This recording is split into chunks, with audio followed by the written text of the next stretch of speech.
in the middle of the animal.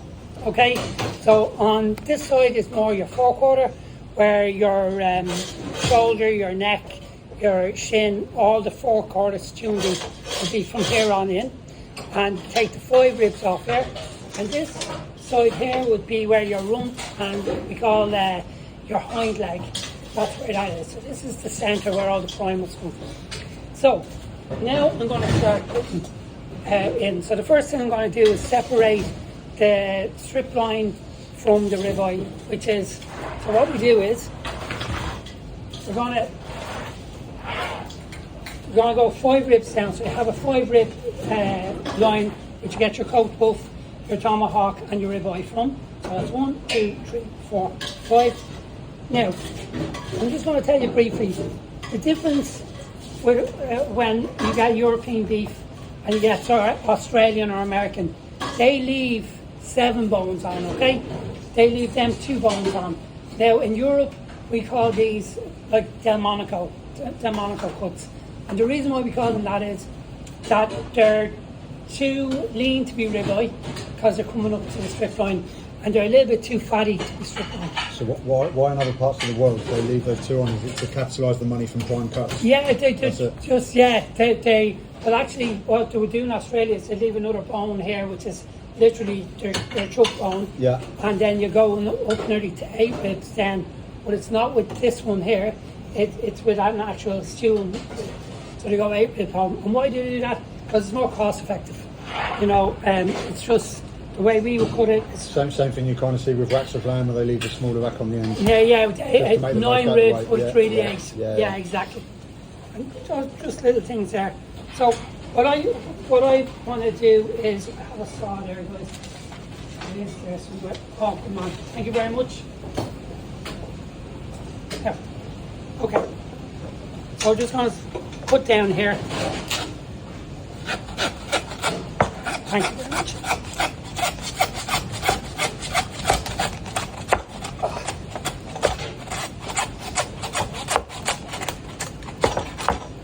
Not as young as I used to be. Still got it, Jonathan. Now, okay, so that's your first step. So you have your 8 rib line, and you have your strip line. So, Give me.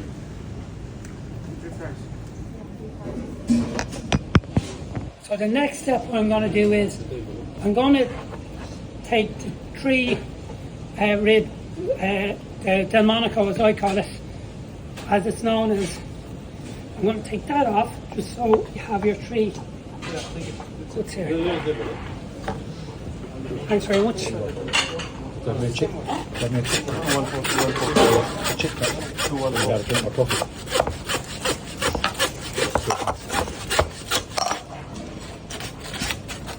Yeah. So, and then it's just strip line a bit. So as you can see there, as I said, there's a little bit more fat there, okay? So it's not quite a strip line and it's not quite a ribeye. So we call this the Delmonico. Now, what we do with the Delmonico is we can do it on the bone, and it's called different names like wing end and on the bone, or you can do it boneless and just maybe do a boneless sharing and put it thicker. It's very big in the likes of Italy and and stuff like that. Because with the ribeye, the problem with the ribeye is everyone knows a ribeye, but there's 5 muscles in the ribeye, and if you cook a ribeye rare, say, the fat hasn't rendered down and there's muscles, it's free. And that's why it's always good that if front of house know, they say, will I do the rare, you'd have to sort of explain to them, well, because it becomes unpleasant, it's a little bit stringy in the middle. So you probably cook it medium rare, and you wouldn't let it out under that. And that's why, so sometimes it's better if you want to go with rare or something, you could recommend the Delmonico because there's only one real muscle there and you get a chance. I'll show you what I mean now.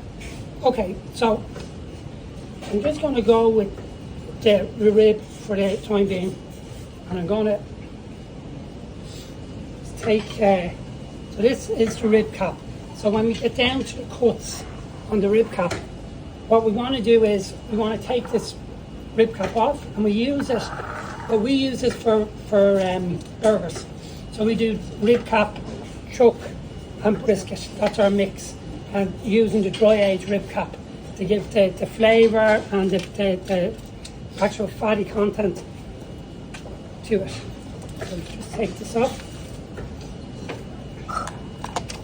Pull it back a bit. So we dry age from 21 to 28 days. And the reason why we don't dry age any further is because once it gets into 30, 35 days, I mean, it sounds good, but when you have it on the Moisture. yeah, it's a lot stronger. So, for example, how many do you serve? Like, how many tables do you have, our seats? 100? 106, we sit 106 in here. Yeah, 106. So you have 106 people. When you serve them dry aged people for 28 days, whatever cut they take, they're going to have a good experience with it. When you start going 40 days, of that 106, 50% will think it's gone. Do you know what I mean? It's just be too strong. Yeah, we have porterhouse, which is 40 day aged. Yeah, and it's a sort of... And it smells like it's turned very quickly. Yeah, yeah. And that's the difference. So we take what we call a sweet spot from it, which is 28 days. We pick 28 days, we don't go any further. Now, if you want, we will do it for you. But and there's a lot of specialised restaurants that will take it and age it themselves longer, you know. But for us, that's the way we've always felt, that we'll pick a date. People quite find that with meat, don't they? That if it's overly aged, they think it's off or whatnot. They don't like it when it's too flavoursome. Yeah, exactly. I think I might get it a little bit easier this one. Because the texture is a bit different from the other. Here we go. It's more special. Doesn't need to be You can give it a bit more mousse in there. Aerated. Where have you gone with Can you crack it? Yeah, I think we got it. Thank you, chef. It tastes much more creamy. There. So another little thing here. See that cartilage? Yeah. See the way it's really white and soft? That tells you the age of an animal. That tells you the age of it. So that's still a young animal that hasn't grown. So it's in around 24 months. And what, So- what tells you the age? Is it Age, the feel? yeah. Is it the size? Is it what? It's the soft. What are we looking for? The whiteness on the cartilage. So if you say for a dairy cow, there would be no soft white cartilage. It's all bone. And that tells you that it's grown to its full. Goes into the bone. It grows exactly. So that means that it's fully grown, and that won't give you tenderness. And you know, I mean, yeah, we want a superstar piece of meat in a restaurant every day. But what you want is consistency. That's what you know. People coming back every day, they know what they're going to get in the main, and it's that. And when you use an older cow, it's completely inconsistent. You cannot. You just don't know, and I think it's very unfair for chefs, because say it comes out from production that they find it's and they just feel it's too strong for them and something's wrong with the meat. Not that that's the flavour, you know. Well, to be fair, when us three first tried the fillet from Johnstone, we were like, it's really gamey. Do you remember? Yeah. Almost got a bit of a venison Flavour hint coming from into it, where it's dry aged and it's very lean, obviously. So this is called paddywhack. It's very, very strong. So this has a bit of an Irish story to it. So when the English were ruling Ireland, we'll say, they used to have they used this as a truncheon.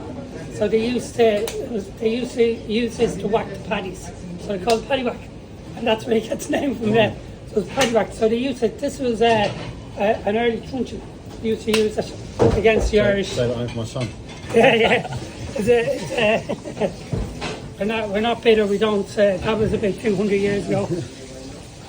Okay, so as you can see, this is your crust on the outside for dry aged. Now, this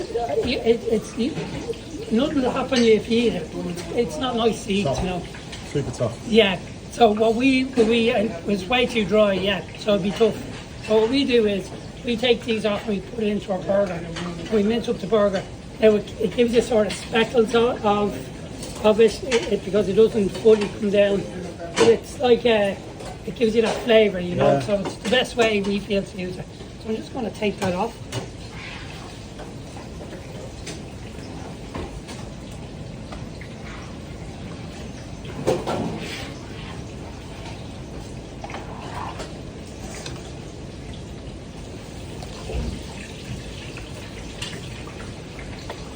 So the dry aging fridge that we use,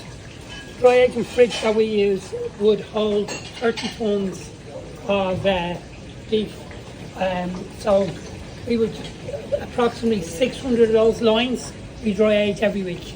So it's a lot. I'll have pictures there. I'll show you. Now, so with this kind of rib now, we can get, as I said, if the bone was longer, you can get a tomahawk. You can get cote de boeuf, cote de boeuf French trim, and ribeye. So what I'm going to do is I'm just going to chime it here. Now obviously, if I was in the factory, I'd have a bandsaw, so it wouldn't be this painful. I don't think so. I used to have to do this every Sunday. That's why I've got Monday. Every Sunday I have a handsaw, yeah. Wow. We used to do Sunday roast. Thank you, chef. It's a fucking ball ache, no? Oh, stop. Keep you fit though, John. Yeah, I will. Pass them into yourselves. I'm going to turn it around, yeah.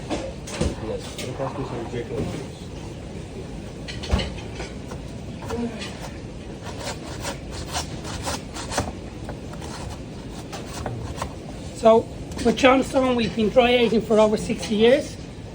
And the name Johnstone, what I'm going to try and do is just try and crack it. Kill myself. The name Johnstone is actually a man who started dry aging in the UK. He's an Englishman, and he's awarded an MBE from the Queen because he was the original person who wrote all the butchery cuts, and it was called the Meat Buyer's Guide. He actually wrote that, first one ever 60 years ago, and that's who Johnstone is. So he'd be well known in the English for beef, and he actually just died very recently. But so for tradition, for English, we very, very much rooted in the UK, because Johnstone originates from the UK. And all the sort of selection, the philosophy, it all comes from the UK. It's just the reason why we're in Ireland is because of when BSE came out. Okay, so let's.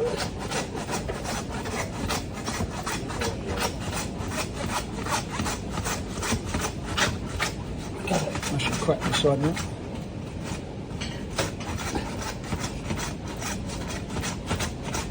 Okay. You should be able to crack now.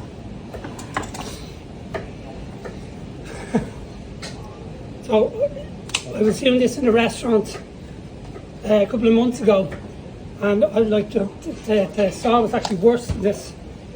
And when I finished it, the guy said, "Oh, you know, there's a bandsaw in the butcher's fridge."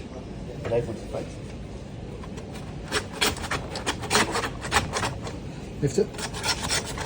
Definitely, yeah, I knew it was right. Oh, that's a hard part to do anyway. Okay, so what we're going to do is we're going to put a coat of buff in a French trim, and then the rest we do.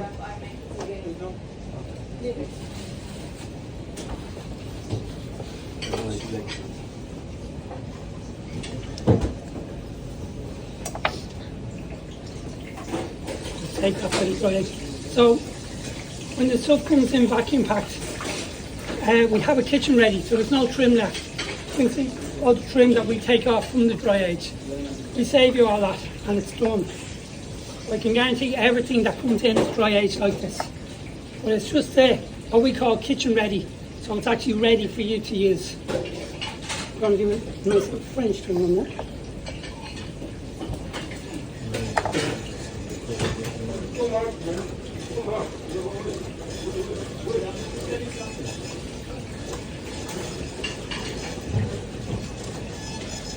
Two sticky lamb chops, one medium one. And then we just French trim it here.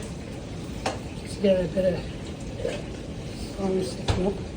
Cod de Boeuf doesn't sell here, does it? No, No, it is. With the porterhouse, porterhouse, you like the porterhouse, yeah. It's amazing the way there's different restaurants, you know. Yeah, yeah. But I can understand, to be I honest think with in you. your more classical brasseries and stuff in the steakhouses, Yeah. you sell a lot of cod de Boeuf, don't you? 'Cause it's a cut that people know. Yeah, exactly. For me, like, people always say, what's your favourite cut? And everyone more or less says ribeye. It's not for me, honestly.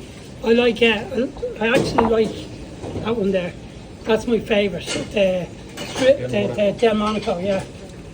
That's what I like. Yeah, so I'm just going to find this in now of the ribeye. That's our rib done. And I'll take the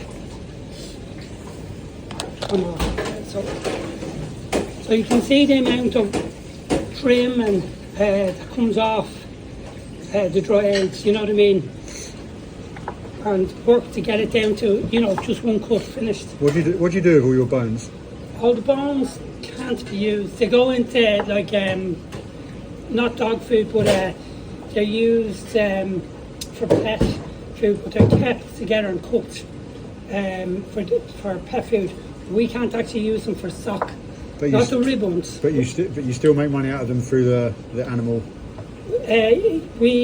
It's you know the way the yields is, so like whatever, say we get 10 cents out of that, you have to work it back in to what you sell your Yeah, of product course, at, yeah. And that's Weight is money. exactly, and that's why. So I've left a little lip on there for the ribeye. I'm going to cut. Sorry. So you can see that sort of yellowy. That comes from the. Well, first of all, the with grass can get the pigment can change in fat, so it can be yellow or white. Some people think it's because of the age of the animal. It's actually just that it might be eating a different type of grass, purely, and it comes differently in the skin. You see a lot of people with these ex-dairy cows now and stuff Yeah. like that. The fat is usually very yellow on them, isn't it? Yeah, Very yellow, and it's like nearly electric yellow. You know what I mean? Yeah. Like real deep and very deep red. That's right. Yeah, so we actually do those like Galician type. That's We right. sell it to Spain. We pick them, and the problem is they're inconsistent. They look amazing, but they don't taste great. You know what I mean? And what you really need for tenderness is age. Okay, so if you get an animal that's under 36 months, it means that the animal is still growing. Okay, so that will give you tenderness. Okay, and then the other is obviously breed. You have to have a beef, not a dairy, you know, a beef. So what we do is we have Hereford and Angus. Now in Ireland and England, what they do a lot is they crossbreed. So they use a larger animal like a Charolais, a French breed or Continental, and they cross it, yeah, exactly. So you get, like, we don't go by breeds. Like, I can guarantee you that there's an Angus and Hereford in all our selection. However, we try and get age, as much marbling and fat as we can in the meat. But with grass fed, you'll never get massive amounts, because like grain fed, you're feeding all the time and you're purposely feeding the animal to finish quickly and to get a certain amount of fat. And well, my only issue with grain fed is the word grain isn't protected. And what I mean by that is it can be any grain. It can be bulk grain, so like it can be very cheap. Do you know what I mean? Yeah. It can be any grain. And that is the only problem that I have with that. The word is a broad variant. It's it's not protected. So, you know, grain sounds like it's a natural thing, but it can be very bad grains, a mix. It's not specific at all to anything. Like you get Iberico ham, which is acorn fed. It has to be acorn fed because you stipulate Exactly. a Or you can't call it Iberico. We do Iberico exactly like that. And if it's not, it's another name. So that's the problem that I have. And what I like about grass-fed is it's natural. Simple as that. It's natural. The animal is being looked after and it's natural. So, yeah. That's it. It's probably about 300 grams. Service. I'm just going to put a couple of the cuts. I know you're all familiar because you've all cooked these cuts. It just shows you where they come from. And that's really what I want to do, is show you where they come from.